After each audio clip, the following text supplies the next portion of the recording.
Bibi bolehkah kembali ke sistem saraf tadi? Ya, jadi paham ya. Makanya kalau kita mendoakan anak, bukan hanya pas saat begini, kita ngomong saja, itu sudah mendoakan. Kenapa? Ditangkap telinganya dan jalan di badannya. Bu Aisyah, seandainya anak saya tidak di depan saya, kan dia tidak dengar. Ya, anak saya ya Bu Aisyah sekarang ada di Makassar, sekarang ada di Padang, sekarang ada di Papua, sekarang ada di Amerika, ada di London. Bagaimana caranya? Kan dia tidak dengar. Nah itu, ibu nggak usah khawatir. Kenapa? Karena tubuh manusia Allah ciptakan dua jenis. Ya mungkin teman-teman ada yang pernah dengar modul saya ulang-ulang nggak apa-apa ya. Jadi tubuh kita itu terdiri dari dua jenis.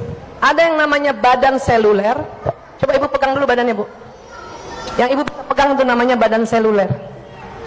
Dan ada satu lagi badan yang keluar dari badan ibu, dia berbentuk nur, berbentuk cahaya. Kalau bahasa fisika ini namanya gelombang elektromagnetik luar. Ini diistilahkan badan bioplasmik. Apa bu? Badan bioplasmik. Ya. Nah sekarang, pada saat kita berdoa, ya, ibu, siapa yang orang tuanya dulu punya HP pertama kali yang sebesar batu bata itu? Mereknya Motorola kan? Atau Ericsson? Motorola duluan.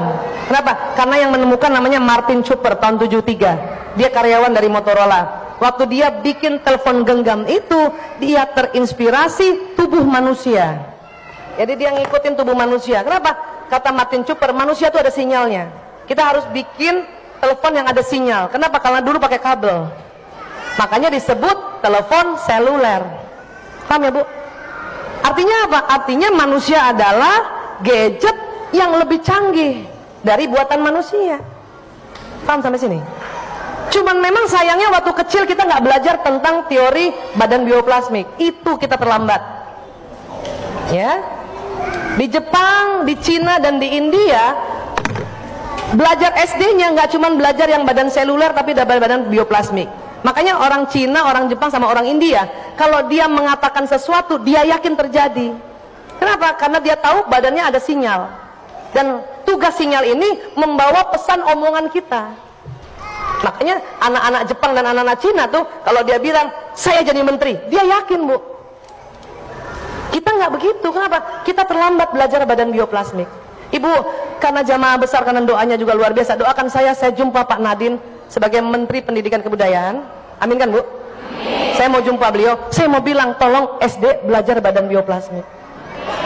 Supaya apa? Supaya anak faham kalau dia ngomong, dia berniat, dia berdoa terjadi. Kenapa? Omongan niat dan doanya itu setelah jalan di badan, dia didorong oleh sinyal kita. Kalau bahasa gadget, terbroadcast. Ya bu, itulah makanya kenapa kita bisain anak kita yang jauh, bisa doakan anak kita yang jauh, bisa doakan suami yang dikerja lagi di kantor. Kenapa? Yang jalan sinyal kita. Siapa yang anaknya di luar kota atau di luar Pulau Jawa ada? Di mana bu? Hah? Lampung. Ibu di mana tadi? Bogor. Ada yang di luar negeri nggak anaknya? Ibu di mana? Ya? Di mana saya? Thailand. Thailand. Pada saat ibu doa, sinyal ibu ke Lampung. Saat ibu doa, sinyal ibu ke Bogor. Saat ibu doa, sinyal ibu ke Thailand. Pada saat sekarang ini nanti kita doa sama-sama, sinyal kita menuju anak kita di mana saja.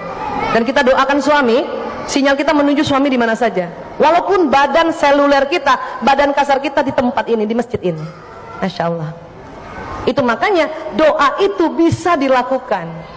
Bahkan bukan sama umat Islam saja, semua manusia yang punya otak, punya sinyal, itu pasti bisa mendoakan. Sampai sini sepakat dulu bu. Sinyal kita berpendar nih bu. Bu Aisyah ngapain? Kenapa ya kita, Allah nggak suruh kita lihat sinyal? Repot bu, repot kalau lihat sinyal.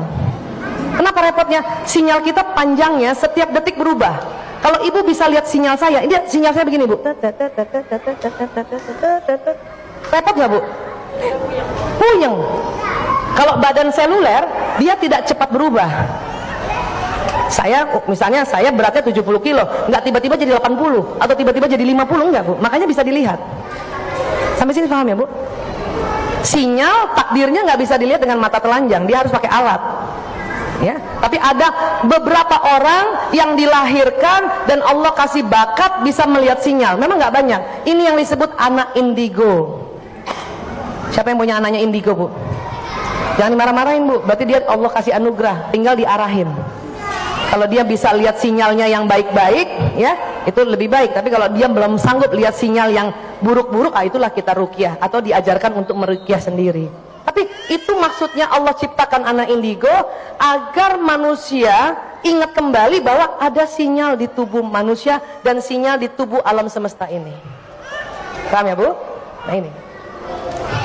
Oke.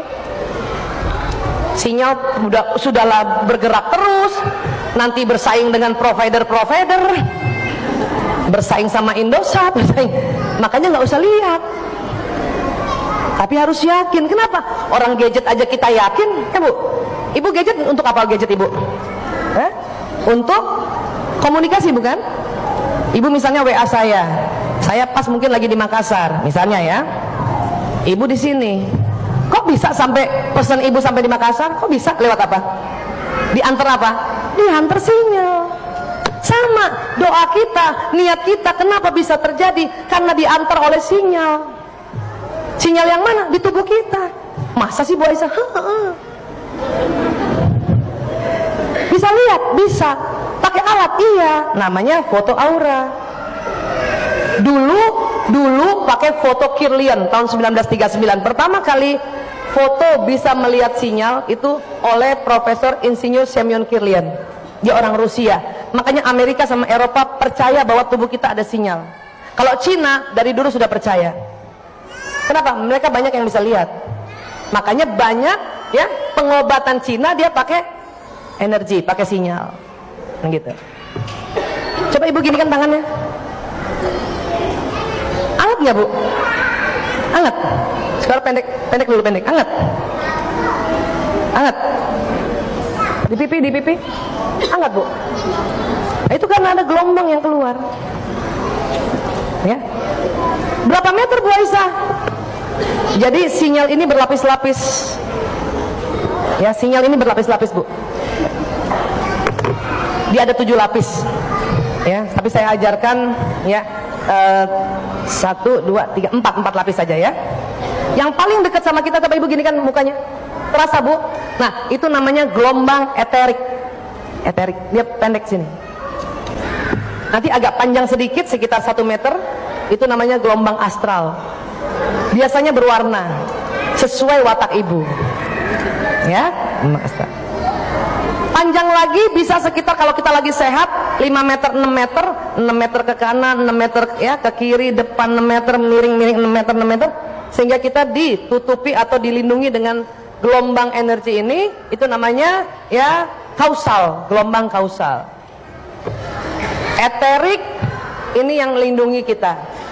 Astral itu yang mau tahu watak kita kayak apa, kita sedang capek atau tidak. Itu kausal yang 6 meter 7 meter itu melindungi manusia. Yang ini nih, astral yang ini nih, yang bulat ini ya Bu, yang elips, melindungi manusia dari gangguan makhluk halus.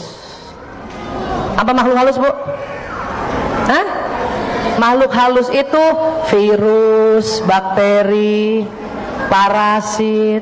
Main jin aja sih Bu. Kalau kita nggak punya gelombang kausal, Ibu main-main ke puskesmas, Ibu kena TBC, Ibu kena bronkitis, Ibu kena sakit mata. Kenapa? Itu kuman, virus, bakterinya ya jalan-jalan di udara Bu. Untung Allah ya tameng kita dengan bubble ini. Kalau sehat 6 meter Bu. Kalau Ibu sakit kadang 1/4 meter. Jangankan kuman di puskesmas, bakteri di rumah saja, virus di rumah bisa masuk ke kita. Maka kalau Ibu lagi sakit, Ibu di rumah aja istirahat. Paham Bu? Bu Aisyah, gimana panjangkan ya gelombang kausalnya? Gampang. 4 syaratnya apa? Cukup makan, cukup minum, cukup tidur, cukup gerak. Tuh, dia memanjang nanti Bu. Bisa 7-8 meter Bu. Ya. Cukup uang nomor 10. Bagaimana cukup minum Bu Aisyah? Cukup minum, Ibu hitung masing-masing ya. berat badan ibu dibagi 30. Nah, berapa tuh? Kalau ibu 60 kilo dibagi 30 berarti dapat 2 liter minum air putih minimal per hari. Kalau 70 berarti 2 liter lebih. Kalau ibu beratnya 90 berarti 3 liter. Kalau ibu masih mungil 30 kilo berarti 1 liter aja. Yang banyak-banyak. Paham ya bu? Itu cukup minum. Hitung sendiri ya bu berat badannya ya bu. Kita ibu-ibu perempuan kalau ditanya berat badan agak sensitif bu. Jadi hitung sendiri. Ya. Cukup makan, cukup makan. Apa patokan cukup makan? Dalam sehari makan, ini maaf ya, mudah-mudahan yang sedang diet ini tidak tersinggung. Ini betulan, ini penelitian. Cukup makan supaya ada sinyal itu bu. Dalam sehari harus ada makan karbohidrat. Apa karbohidrat bu? Nasi, apa lagi? Kentang, apa lagi? Mie, umbi, apa lagi? Hah? Cireng, apa lagi? Bubur. Itu harus ada, walaupun ibu diabetes, ibu harus makan sedikit itu nasi, itu karbohidrat itu. Walaupun mungkin berasnya beda, beras merah atau beras hitam. Ya. Yang diet, misalnya dia tidak mau makan karbohidrat, itu hati-hati. Nanti nggak ada sinyal. Semua ya nih ya bu ya, dari semua karbohidrat yang cepat membuat sinyal dan cepat membuat energi adalah maaf nasi. Ini berita gembira pada penggemar nasi. Di mana penelitiannya Bu Aisyah? Di Institut Gizi di London bu. Jurnalnya tahun 92 itu. Saya makanya kalau makan nasi nambah bu. Terus suami saya tanya, ngapain kamu nambah? Biar tambah cahaya. Ya, nah, cuman saya ganti kalau bisa nasi merah kan gitu. Ya, makanya negara yang makanan pokoknya nasi, kulitnya lebih bercahaya, betul nggak? Orang Cina, orang India, orang Arab dibanding yang makannya gandum. Kalau gandum itu dia kasar dan bintik-bintik. Ya, dan negara yang makanan pokoknya nasi itu ya terapi energinya lebih dahsyat. Paham ya bu? Jadi dalam sehari harus ada makan nasi walaupun sedikit, walaupun cuman 2 sendok. Ya. Apalagi cukup tidur. Berapa jam tidur yang baik bu? Berapa? Iya 8 jam tidur yang baik buat balita.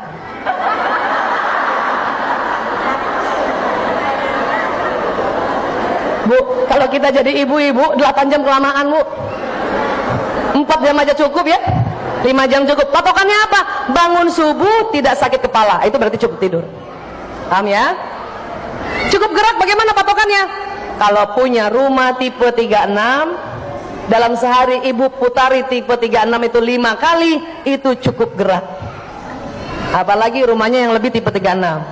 Apalagi yang jalan dari rumahnya ke masjid jalan kaki, Masya Allah.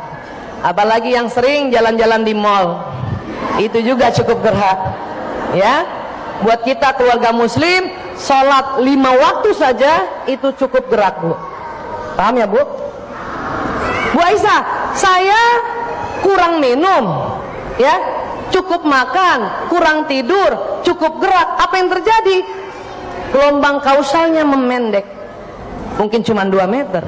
Maka nanti kita sakit, nanti bakteri di rumah bisa masuk bu. Paham tentang ini ya bu? Tuh ya.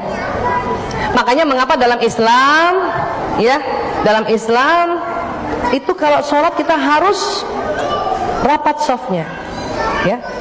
Ibu boleh bantu, siapa boleh bantu? 1 orang, 2 orang ke depan. Ayo maju, ayo bu, maka. Punten. Iya. Ibu panggilan siapa bu? Ibu Asti. Nah, Ibu Asti kan punya sinyal juga kan, kausal kan. Kalau Ibu Asti sehat kan, dia 8 meter ke kanan kiri kan. Insya Allah saya sehat juga, saya 8 meter juga. Kalau saya lagi sholat jamaah, bergabung begini, 8 meter ketemu 8 meter, keren ya bu? Kuat nggak sinyalnya? Kuat. Makanya mengapa sholat sendiri pun bisa? Kenapa? Sinyal kita akan berpendar, tapi sholat berjamaah itu lebih keren lagi, lebih power lagi. Dan kenapa harus rapat? Ini supaya Ini memeluk. Ini supaya ya sinyal kita bersama jamaah lain ya saling membackup. Bisa jadi misalnya maaf, Bu Asti sakit nih, Bu Asti agak sana sedikit. Karena sakit sinyalnya cuma sampai sini nih Bu, ya kan? Dan saya juga sakit, cuma pas saya agak jauh gini, ini bahaya nih. Ada irisan yang tidak nyampe nih. Jadi Bu Asti cuma sampai sini, saya sampai sini. Di antara sinyal itu akan masuk nar. Paham ya Bu? Cuma kan kita nggak tahu, karena kita nggak lihat sinyal. Bu Asti sakit kah? Ibu Asti sehat kah? Maka peraturannya adalah rapatkan softnya. Ya, luar biasa kan Bu? Makanya kalaupun kita lagi bangun, ya patokannya ke kanan lah. Kadang-kadang habis gerak-gerak kan agak renggang lagi, iya gerak lagi. Kalau bisa semuanya ke kanan gitu, iya. Gerak aja Bu. Saya kalau cari kaki suka bingung, iya. Itu patokannya. Ya gerak. Bisa paham sampai sini ya? Kenapa sholat jamaah luar biasa ya? Insya Allah. Jazakillah khairan.